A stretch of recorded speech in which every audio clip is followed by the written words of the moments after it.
नमस्कार। मैं सुनील कुमार आपका स्वागत करता हूं आपके अपने चैनल क्या ऐसा होता है में।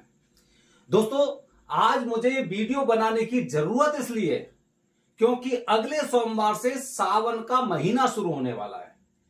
भगवान शिव का सबसे सर्वश्रेष्ठ और सर्वप्रिय महीना कि जब आप भगवान शिव जी की इस दौरान पूजा करते हैं तो वो पूजा अनंत गुना फल देने वाली होती है। और अगर हम बात करें कि भगवान शिव जी के किसी ज्योतिर्लिंग में जाके दर्शन करने मात्र से मोक्ष की प्राप्ति होती है, यह हमने शास्त्रों में पढ़ा है। और जब हम किसी ऐसे स्थान पर जाकर कुछ कुंडली दोष या किसी भी तरह की पूजा कराते हैं, 1.25 लाख महामृत्युंजय मंत्र का जाप कराते हैं या लघु रुद्राभिषेक कराते हैं, किसी भी तरह की पूजा कराते हैं, तो आप समझिए आप इस पृथ्वी पर धन्य हैं कि भगवान शिव जी की कृपा आपके ऊपर ऐसी है कि आप ऐसे पवित्र क्षेत्र में पवित्र दिनों में भगवान शिव जी की आराधना कर रहे हैं, उसमें विश्वास करते हैं।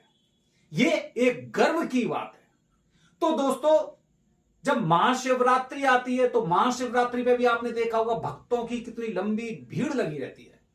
लेकिन सावन का महीना दोस्तों, सावन के महीने के बारे में 12 ज्योतिर्लिंगों में 12 ज्योतिर्लिंग सबके बारे में पढ़िए और सबके बारे के बाद आप उज्जैन के बारे में पढ़िए। आकाशे तारक लिंगम बताया गया। आकाश में मतलब भगवान शिव जी के आकाश, पृथ्वी और पाताल। भगवान शिव जी की 3 जगह तीनों लोकों में अलग अलग पूजा होती है। आकाशे तारक लिंगम मतलब आकाश में जो भगवान शिव जी का तारक लिंग है उनकी पूजा होती है। और पाताल पृथ्वी के नीचे हाटकेश्वर और मृत्यु लोक है जहां पे हम लोग रह रहे हैं, ये मृत्यु लोक है और कुछ नहीं है। मृत्यु लोके भूलोके महाकालम त्रियम लिंगम नमस्तुते मतलब मृत्यु लोक में महाकाल की पूजा बताई गई है। और आप पूरे सावन के महीने में देखना कि सबसे ज्यादा भीड़ जितने मंदिर पृथ्वी पर हैं, सबसे ज्यादा भीड़ उज्जैन के महाकाल मंदिर में होती है, क्योंकि वहां पे महाराज के, पृथ्वी के राजा का आशीर्वाद लेने के लिए, अपनी गलतियों की क्षमा याचना करने के लिए या फिर उनका आशीर्वाद लेने के लिए यहां पर लोग आते हैं। इसीलिए कुंडली में किसी भी तरह का दोष हो, ग्रहण दोष हो, काल सर्प दोष हो, चांडाल दोष हो, केंद्रम दोष हो, मंगल दोष हो, तो सब लोग सबसे ज्यादा उज्जैन ही आते हैं। तो दोस्तों, अगर आप भी उनमें शामिल हैं कि आप भी उज्जैन आना चाह रहे हैं, क्योंकि बहुत दिनों से आप परेशान हो चुके हैं, और आप भी जो शास्त्रों में वेदों में लिखा हुआ है कि श्रावण मास भगवान शिव जी का सर्वश्रेष्ठ और सर्वप्रिय महीना है और इसमें किसी भी तरह की पूजा किसी तीर्थ क्षेत्र में या फिर 12 ज्योतिर्लिंगों में से करते हैं तो उस पूजा का बहुत अच्छा फल आपको प्राप्त होगा।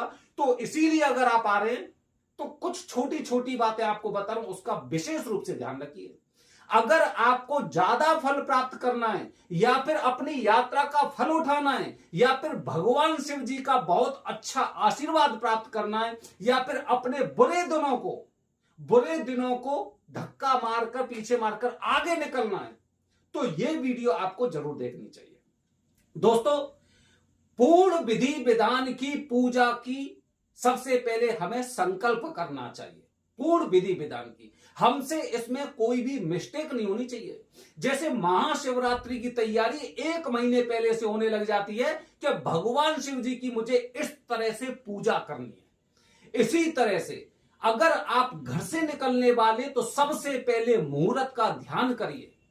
यह मत सोचिए कि सावन का महीना है तो सावन के महीने में कभी भी पूजा करवा लो, कभी मत सोचिए। जब मुहूर्त होगा, मुहूर्त का मतलब अग्निवास, भगवान शिव का वास, और तिथि के अनुसार जो भी नंबर प्राप्त हो रहा है उसके अनुसार अगर मुहूर्त आपको दिखाई दे रहा है या फिर मुहूर्त आपको पता चल गया है तभी पूजा करवाइए।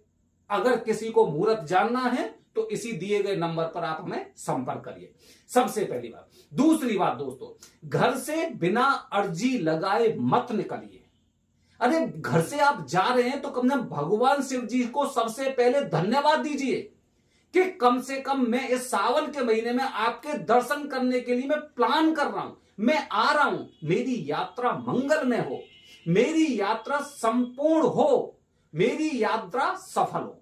इस तरह से अर्जी लग गई आपकी। अर्जी लगने के बाद दोस्तों जैसे ही उज्जैन पहुंचेंगे तो पेशी बिल्कुल मत भूलिए, पेशी बिल्कुल मत भूलिए। जैसे कि पहले अगर कोई सेना होती थी ना, सेना जीत के आती थी तो राजा के पास समाचार पहुंचाते थे कि वो सेना जीत कर आ चुकी है यहां पर। इसी तरह भगवान शिव जी के पास आपका मैसेज जाना चाहिए कि आप उज्जैन में आ चुके हैं और आप कल पूजा करने वाले हैं। वो सूचना कौन पहुंचाएंगे? गुरुजी। जिन गुरुजी से आप पूजा करवाने वाले हैं उन्हें बताइए कि हमारी पेशी होनी है और कहां पे होनी है? महाकाल में। महाकाल में ध्यान रखिए दोस्तों, आप में से बहुत से लोग ऐसे हैं जो घाट पर पूजा करवाते हैं, किसी कारणवश करवाते हैं या फिर उन्हें जानकारी नहीं है। घाट पर पितरों की पूजा बताई गई है, आप त्र्यंबकेश्वर में जाइए, घाट पर पूजा नहीं होगी। आप अगर श्रीकालाहस्ती जाइए, वहां पर घाट पे पूजा नहीं होती है। श्रीकालाहस्ती आंध्र प्रदेश में मंदिर में पूजा होती है और उज्जैन में भी मंदिर में पूजा होती है।